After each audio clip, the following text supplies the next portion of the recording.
My name is Olivia Bennett. I'm 28 years old. And the strange thing about the moment your future dies is that it never announces itself. There's no sound, no warning, no voice telling you, this is the decision that will cost you everything. Sometimes, it begins with something as small as feeling invisible in your own life.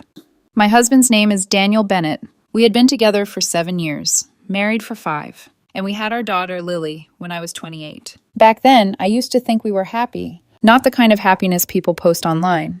Not loud, not exciting, but steady, predictable, safe. Daniel worked construction. Long hours, early mornings, late nights. His body always carried the weight of his job. Dust on his clothes, tension in his shoulders, exhaustion in the way he sat down without saying much. But he showed up every single day. And I worked part-time in marketing. Remote, flexible. The kind of job that let me be there for everything. School pickup, homework, dinner, bedtime stories. For 4 years, that life felt like enough. Until it didn't. I wish I could tell you exactly when it changed. There would be something comforting about pointing to a single moment and saying, there, that's when I broke. But it wasn't like that. It was gradual, quiet, dangerously easy to ignore. Maybe it started with the compliments. Not from Daniel, from my coworkers. Little things said casually during video calls. Olivia, you look amazing today. Did you do something different with your hair? You always look so put together. At first, I brushed it off. But then I started noticing something I hadn't before. Daniel didn't say those things anymore. Not because he didn't care, but because we had stopped looking at each other like that. We had become routine, comfort, predictable. And somewhere along the way, I started confusing predictable with unnoticed. His name was Ethan Cole, 34, marketing director, divorced, no kids. The kind of man who knew how to listen in a way that made you feel like the only person in the room. It started with work, messages about projects, deadlines, campaign strategies. Then, it shifted. How's your day going? You sound tired. You ever feel like you're meant for more than this? That last one stayed with me, longer than it should have. You seem unfulfilled. It was just the two of us on a video call. Late afternoon, everyone else had logged off. I laughed, brushing it aside. I'm fine, just tired. Ethan tilted his head slightly, studying me through the screen. You're allowed to want more than fine, Olivia. Something about the way he said my name, soft, deliberate, made my chest tighten. I have a good life, I said quickly. A husband, a daughter. It's enough. He didn't argue. He just smiled, like he knew something I didn't. Enough isn't the same as happy. That sentence followed me. Into the kitchen, while I cooked dinner. Into Lily's room while I read her bedtime stories. Into the quiet moments when Daniel sat beside me on the couch, half asleep after a long day. I started noticing everything I wasn't feeling. The excitement, the attention, the sense of being seen. And instead of questioning those feelings, I fed them.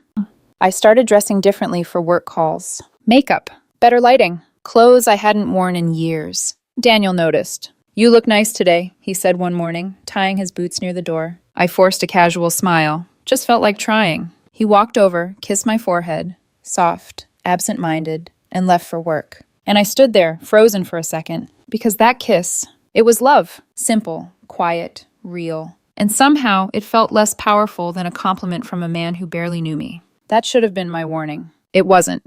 Ethan asked me to meet for coffee. Just to go over the project, he said. I told myself it was harmless. Professional. Safe? We sat there for 3 hours, and barely talked about work. He leaned in slightly when he spoke, his voice low, steady. Your husband doesn't appreciate you. I shook my head. He does. He's just busy. Too busy to notice how beautiful his wife is? I didn't answer, because a part of me, the part I didn't want to look at, agreed with him. That night I made dinner, helped Lily with her homework, tucked her into bed. Daniel came home late, exhausted, shoulders slumped. How was your day? He asked. Good, I said. Busy. He nodded. Same. He showered, ate, fell asleep on the couch before the TV finished its second episode. And I sat there, thinking about Ethan, about how he looked at me, about how he made me feel like I was more than just someone's wife, more than just someone's mother.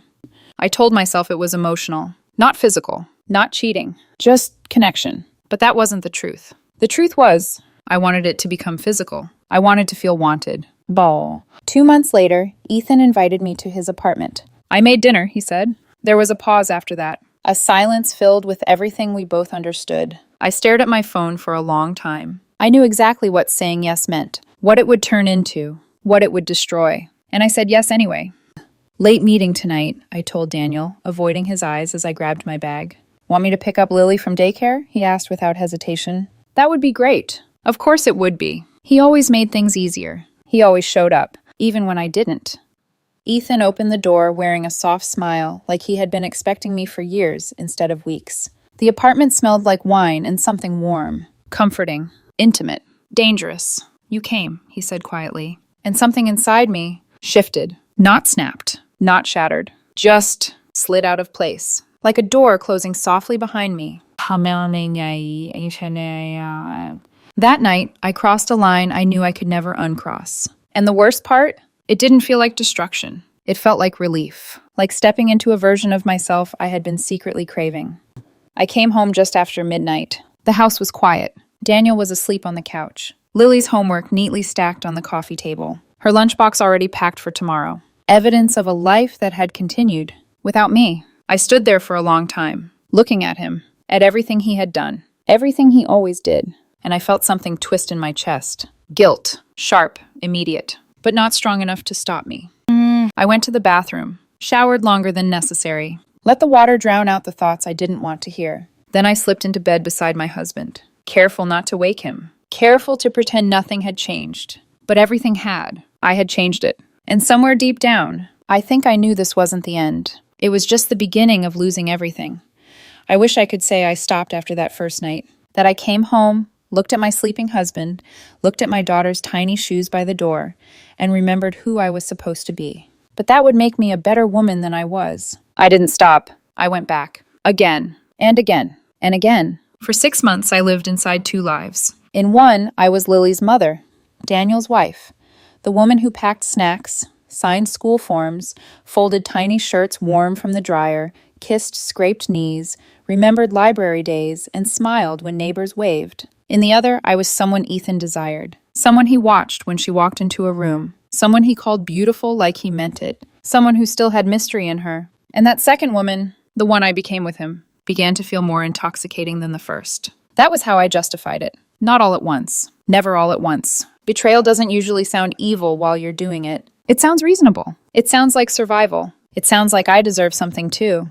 Ethan and I started meeting twice a week, always under the same excuses. Late meetings, client dinners, networking events, campaign deadlines. Each lie came easier than the last. That is something no one tells you about dishonesty. The first lie feels like choking. The 10th feels like language. Daniel never questioned me. That almost made it worse. He trusted me with the blind, ordinary confidence of a man who believed his wife was exactly who she had always been. He didn't check my phone, didn't ask for proof, didn't demand details. He would just nod and say, "Okay, I've got Lily."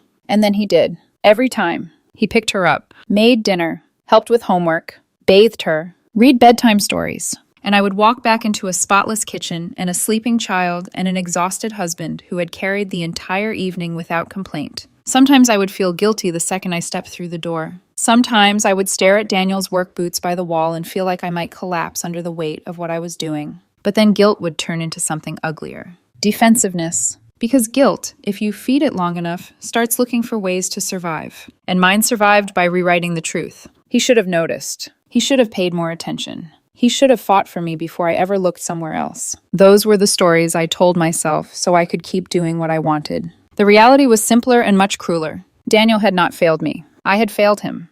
My friends knew. Not all of them. Only the ones I trusted enough to be honest with and selfish enough to tell me what I wanted to hear. You deserve to be happy, Olivia. If Daniel isn't giving you what you need, that says something. You only get one life. One of them even said, "Kids are resilient. Better to have a happy mother than a miserable one." I held on to that one for weeks, repeated it in my head like permission, as if saying it often enough could turn cruelty into self-care, as if destroying my family could somehow become a brave act of personal truth. But even then, even at my worst, there were moments when the lie cracked. Little moments. Lily crawling into my lap with a book and asking me to do the voices. Daniel handing me a cup of coffee before I asked. The way he always remembered to warm Lily's towel in the dryer when she had a bath in winter because she hated the cold. Ordinary love. Unflashy love. The kind of love that does not perform for applause. And I traded it for adrenaline. For flattery. For the thrill of being wanted by someone who had never seen me in the hard, unglamorous parts of life. 7 months into the affair, Ethan suggested we take a weekend away. Just us, he said, stretching across his couch like the idea was harmless. A reset. I laughed nervously. I can't just disappear for a weekend. I have Lily. Daniel can handle one weekend, he said. He already does everything alone half the time. He said it casually, but the words landed hard. Because they were true. That should have disgusted me. Instead, I let it excuse me. When was the last time you did something just for yourself? Ethan asked. I didn't answer, because I already knew he wasn't really asking a question. He was offering me a fantasy, and I wanted it. I told Daniel my company was sending me to an off-site retreat in San Francisco. Mandatory. Last minute. 2 days. He looked surprised, but not suspicious. That's sudden. I know, I said, keeping my tone flat. I didn't get much notice. He nodded slowly, then asked the only thing that mattered to him. Do you need me to keep Lily all weekend? Not, can I see the email? Not, why didn't you mention this sooner? Just, what do you need from me? I hate that memory. Because even now, after everything, I can still hear the kindness in his voice. Yes, I said. Would that be okay? Of course, he said immediately. We'll be fine. We'll be fine. He said it like he meant all of us. He had no idea I had already stepped outside the life he was still trying to protect. Friday morning, I packed an overnight bag while Lily sat on the floor in pajamas, drawing with markers. Are you going to learn a lot at work, Mommy? She asked. I smiled at her. I guess I am. She held up a drawing. It was us, 3 stick figures holding hands under a sun too big for the page. Me, Daniel, Lily. Our little family, simplified into certainty. I almost canceled then. Almost. That is the thing about almost. It sounds noble in hindsight, but almost means nothing. I kissed Lily goodbye. Daniel hugged me at the door. Text me when you get there, he said. I will. I didn't drive to San Francisco. I drove to Ethan's apartment, and from there, we left for Napa. The hotel was beautiful. Soft white sheets, quiet hallways, a vineyard outside the balcony doors. Everything arranged to feel luxurious and separate from real life. For 2 days, I let myself pretend. Pretend I wasn't lying. Pretend I wasn't a mother abandoning a weekend with her child. Pretend I wasn't betraying a man who was home braiding our daughter's hair badly and probably laughing when he got it wrong. Ethan ordered wine, pulled me close in restaurants, touched the small of my back in public, and every gesture fed something in me that had been starving for attention. I posted photos online, carefully cropped. A glass of wine against the sunset, a hotel breakfast, a vineyard path. No faces, no proof. Still, there was something sickening about the performance of it. Daniel liked every post. Hope you're having a good retreat. Lily commented under one with a heart emoji and, miss you, Mommy. I stared at that message for a long time. So long that Ethan looked over my shoulder. You okay? Yeah, I said too quickly, locking my phone. Just tired. He kissed my temple like he had a right to comfort me. And I let him. That was the ugliest part. Not just that I hurt Daniel.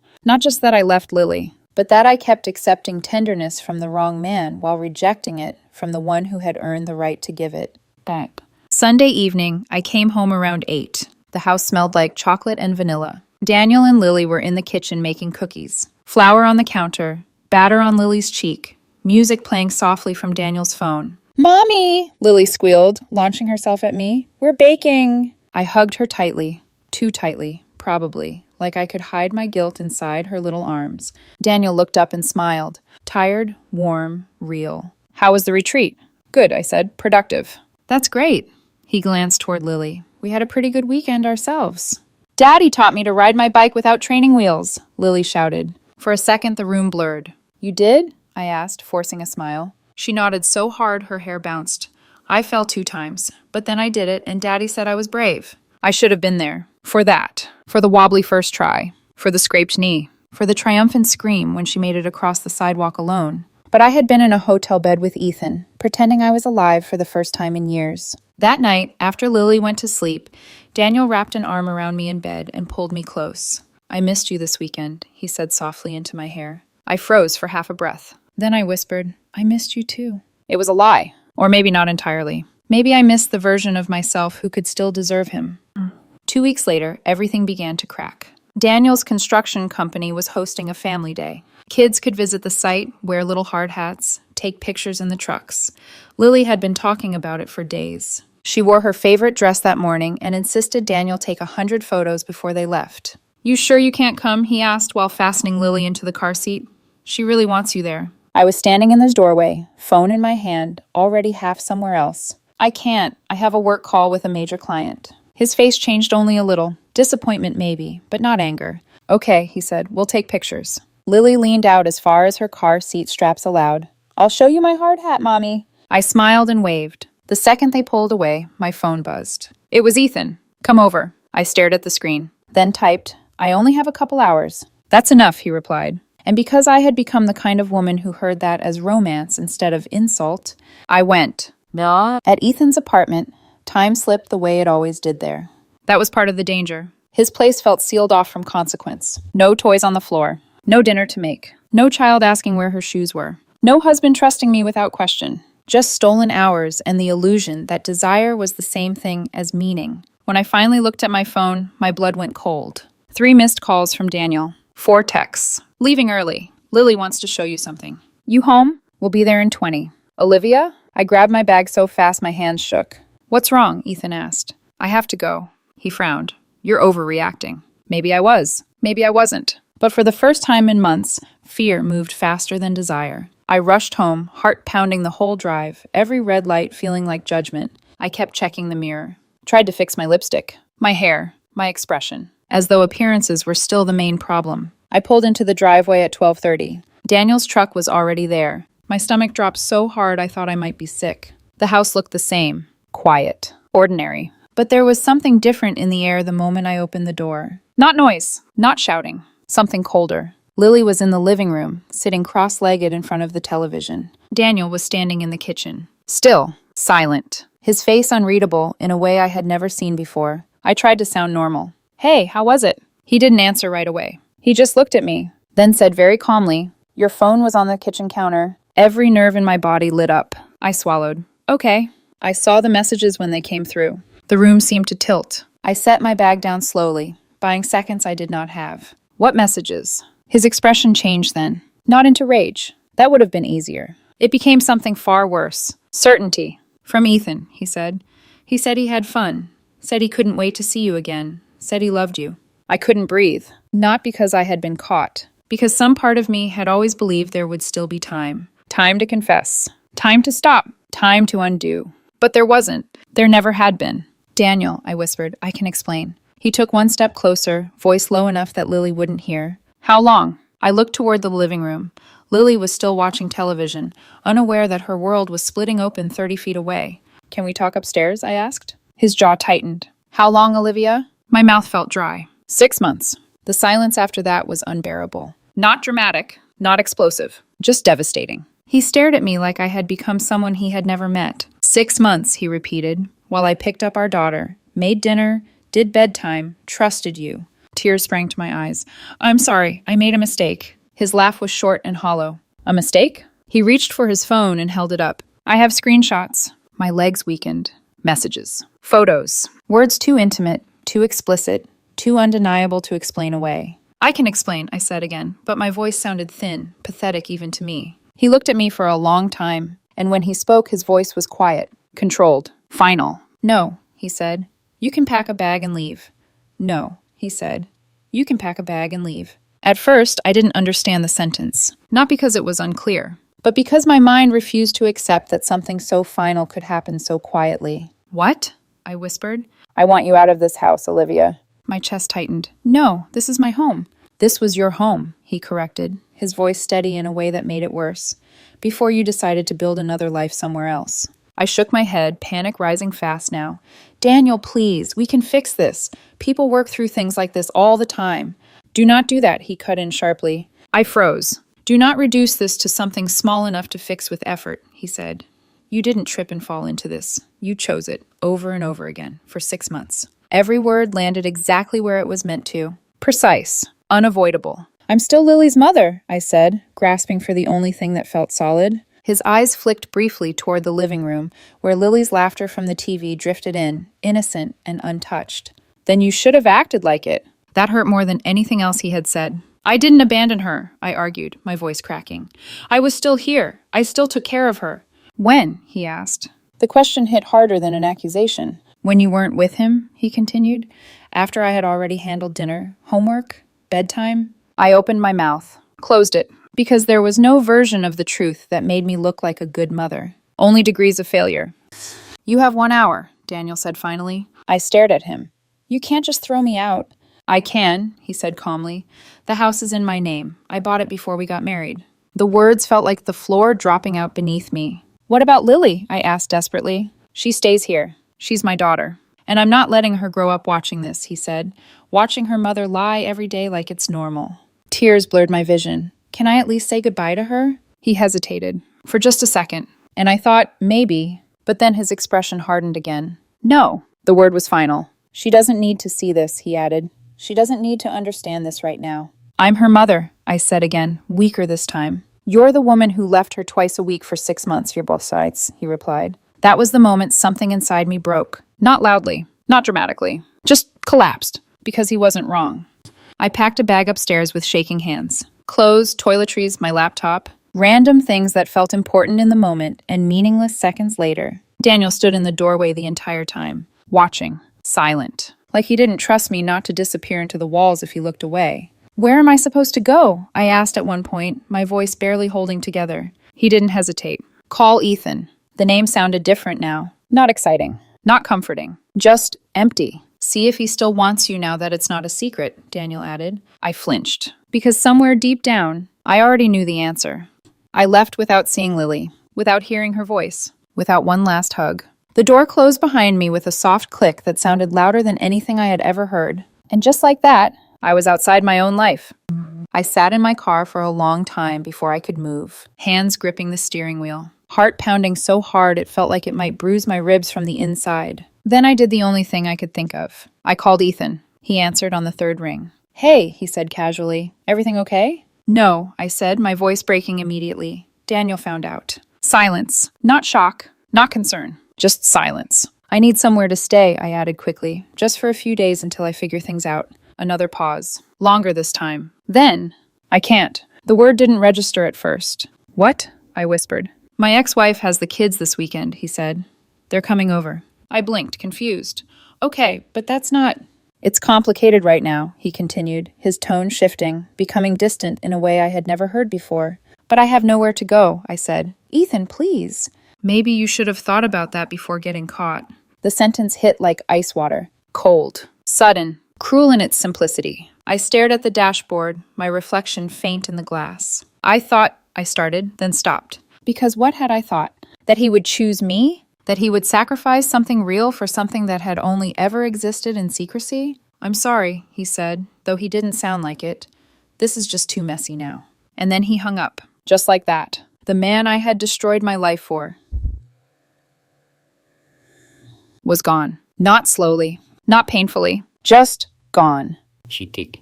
I checked into a cheap hotel that night, $90. Stiff sheets, dim lighting, a faint smell of something I didn't want to identify. I sat on the edge of the bed, staring at nothing, and for the first time since everything began, I allowed myself to see the truth clearly. I had traded a life built on consistency for something that disappeared the second it became inconvenient. I had risked everything for someone who wouldn't even let me sleep on his couch. Monday morning, the consequences became official. Daniel's lawyer called. We're filing for emergency custody, she said. My heart sank. On what grounds? Adultery, abandonment of parental responsibilities, moral unfitness. I didn't abandon my daughter, I said quickly. I was working. We have evidence you were not working. My stomach twisted. Text messages, location data, a documented timeline of your absences, she continued. You were with your affair partner. I closed my eyes. There it was. Every lie, neatly organized into proof. What happens now? I asked quietly. There will be a hearing on Friday. I suggest you retain legal counsel immediately. I hired a lawyer the next day. Paid from my personal account. Money that suddenly felt very finite. She reviewed everything in silence. The messages, the timeline, the evidence. When she finally looked up at me, her expression was careful. This is difficult. My throat tightened. But I'm her mother. That doesn't guarantee custody, she said gently. Not in situations like this. So what are we looking at? I asked, my voice barely steady. If we're lucky, she said, supervised visitation. A few hours. Once or twice a month. The room spun. That's it? She didn't answer. She didn't have to.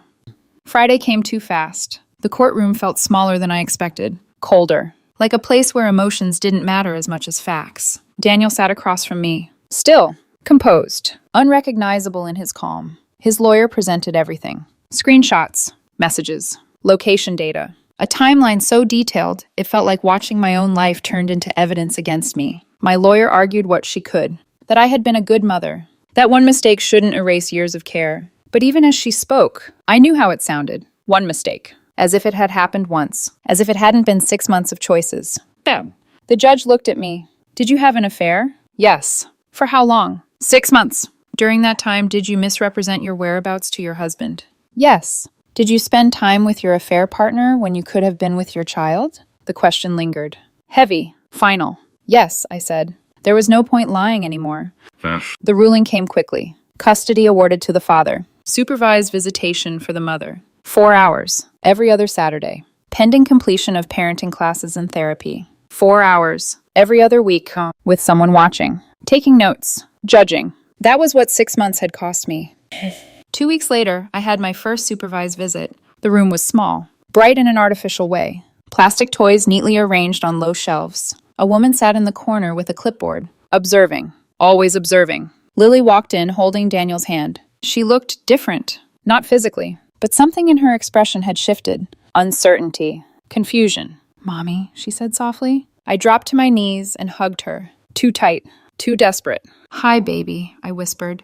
I missed you so much. She pulled back slightly, studying my face. Why don't you live at home anymore? The question I had been dreading. Mommy made some mistakes, I said carefully, but I love you very much. She frowned. Are you coming back? I glanced at the supervisor, at Daniel standing near the door, at the reality I had created. Not right now, I said. Her face fell, and I felt something inside me tear open completely.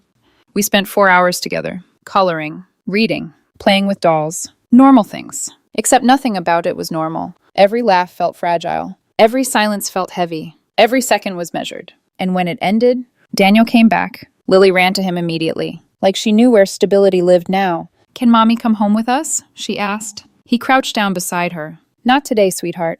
Why?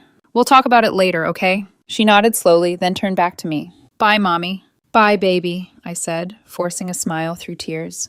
I love you. I watched them walk away, hand in hand. My daughter, leaving with the man who still deserved her. And I stood there with nothing but 4 hours, and the consequences I had chosen.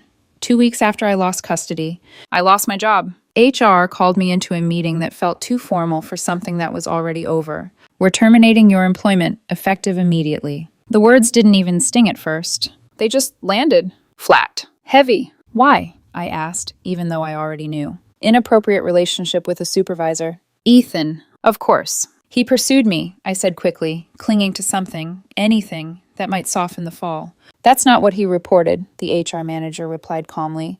According to him, you initiated the relationship. I almost laughed. Not because it was funny, because it was predictable. So he just gets reassigned? I asked. Yes. And I lose everything? That is the company's decision. Of course it was. Ethan had something to protect. A reputation. A position. A version of himself that didn't include me. And I had already destroyed mine. Within 2 months, I had moved into a studio apartment. The cheapest one I could find. 1 room. 1 window. Bare walls that echoed in a way that made silence feel louder. I used my savings for the deposit. First month. Last month. Utilities. I calculated everything down to the last dollar. 2 months. Maybe 3 if I was careful. After that, nothing. I applied everywhere. Marketing roles. Admin positions. Remote jobs. Anything. But my name carried something now. Something people didn't say out loud. Unreliable. Unstable. A problem. I stopped getting callbacks. Stopped getting interviews. Eventually, I stopped expecting them. I ended up working retail. A department store. Minimum wage. Folding clothes for strangers while trying not to think about how quickly my life had unraveled. There is a particular kind of humiliation that comes from knowing you built your own downfall. No one pushed you. No one forced your hand. You walked yourself into it. Step by step. Choice by choice. And now you live there. 3 months after I was forced out of my home, Daniel started dating someone. Her name was Claire. I heard about her through Daniel's sister. She's really nice, she said carefully, like she was talking to someone fragile. She's a teacher, great with kids. My chest tightened. He's introducing Lily to her already? It's been a few months, Olivia. A few months? That was all it took for someone else to step into the space I had left open. The first time Lily mentioned her, we were sitting at a small table during one of my supervised visits. Miss Claire took me to the zoo, she said excitedly. We saw elephants. I forced a smile. That sounds fun. It was. She's really nice, Mommy. She reads me stories at night. Just like you used to. She didn't say the words, but I heard them anyway. Past tense. Everything about me had become past tense. 6 months after I lost custody, I attended Lily's kindergarten graduation. Daniel allowed it, on one condition. I sat in the back. No interaction before, no interaction after. I agreed immediately. I would have agreed to anything just to be in the same room as her. She wore a tiny cap and gown. Too big for her small frame. Too serious for a moment that should have been simple. I watched her walk across that stage. Watched her smile. Watched Daniel stand in the front row with Claire beside him. They looked like a family. A complete one. When the ceremony ended, Lily ran straight into Claire's arms. Not mine. Never mine. And I sat there, clapping quietly, like a stranger. A year after everything fell apart, Daniel and Claire moved in together. Lily told me during a visit, I have my own room now, she said proudly. Pink walls. Miss Claire let me pick the color. That's wonderful, I said. And I got a big girl bed. Her excitement was genuine, pure, untouched by the complexity of what that change meant. I love living there, she added. I nodded. Of course she did, because someone was there every night, every morning, doing the things I had stopped doing. Over time, Claire stopped being Miss Claire. She became something else, something closer, something dangerous. Miss Claire, Lily corrected herself one afternoon. I felt my heart stop. It's okay, I said quickly. You can call her whatever makes you comfortable. The words tasted like ash. Sometimes I just say, Mom, she admitted. Is that okay? I wanted to say no. I wanted to scream that I was her mother, that I had carried her, that I had given her life. But none of those things mattered anymore, not compared to who showed up. If it makes you happy, I said quietly, it's okay. And just like that, I gave permission to be replaced. A year and a half later, my visits were reduced. Lily is showing signs of anxiety, the court said. Her therapist recommends limiting contact. 4 hours every other week became 4 hours once a month. Once a month. 4 hours. That was the total space I occupied in my daughter's life. A small, scheduled interruption. Nothing more. 2 years after I chose Ethan, Daniel proposed to Claire. Lily showed me the ring during our visit. Miss Claire is going to be my stepmom. That's exciting, I said, my voice steady in a way that surprised even me. Daddy says we're going to be a real family. We were a real family. Once. But I had destroyed that version of reality so completely that even I couldn't say it out loud anymore. They got married 6 months later. Small ceremony. Close friends and family. I wasn't invited. I saw the photos online. Lily in a white dress, scattering petals, smiling like nothing in her world had ever been broken. Claire beside Daniel. Radiant. Confident. Certain. Everything I had once been. Everything I no longer was. 3 years passed. Then 4. And somewhere in that time, Lily stopped correcting herself. Claire wasn't Miss Claire. She was just Mom. The final blow came 4 years after the affair. My lawyer called. Daniel is petitioning to terminate your parental rights. The words didn't feel real. He can't do that, I said. He can, she replied, especially if Lily supports it. My hands trembled. She's 8, I whispered. She's old enough to express preference. Preference. As if motherhood could be reduced to a choice. But in my case, it had been. The hearing was worse than the first, because this time, it wasn't about what I had done. It was about who I had become since. Or rather, who I hadn't been. Documentation. Statements. Therapist reports. Years of absence summarized into evidence. And then, they spoke to Lily privately. Just her and the judge. I sat there, staring at the door, knowing that whatever she said would define the rest of my life. When she came back out, she didn't look at me. Not once. The judge's voice was calm. Measured. Final. Parental rights are hereby terminated. Adoption may proceed. Just like that, I was no longer her mother. Not legally. Not officially. Not at all. 5 years after everything, I finally started therapy. Real therapy. The kind that doesn't let you hide behind excuses. Why did you do it? My therapist asked. I stared at the floor. I wanted to feel special. And what did it cost you? I let out a slow breath. Everything. 6 years have passed now. I'm 37. Working 2 jobs. Still in that small apartment. Still carrying a life that feels like a consequence stretched across time. I saw them once. At a shopping mall. Lily walked past me without recognition. Claire noticed me. Pulled her closer. Protective. Instinctive. A mother. Everything I used to be. Aww. Now, I volunteer at a women's center. I talk about consequences. About choices. About the lies we tell ourselves when we want something badly enough. I teach my daughter about consequences now, I tell them sometimes. And then I correct myself. I would if I still had her. I show them a photo, one of the few I have left. Lily, small and smiling, standing between me and Daniel. Before everything broke. This, I say quietly, is what I lost. Not because someone took it from me. Because I gave it away. For 6 months of feeling wanted. 6 months of excitement. 6 months of believing I deserve more. If you're thinking about cheating, if you're telling yourself it's just emotional, just temporary, just something you need, stop. Because your children won't understand your reasons. They won't care about your justifications. They will only remember that you weren't there, that someone else was. And one day, they will call that person mom. I chose 6 months, and I lost a lifetime.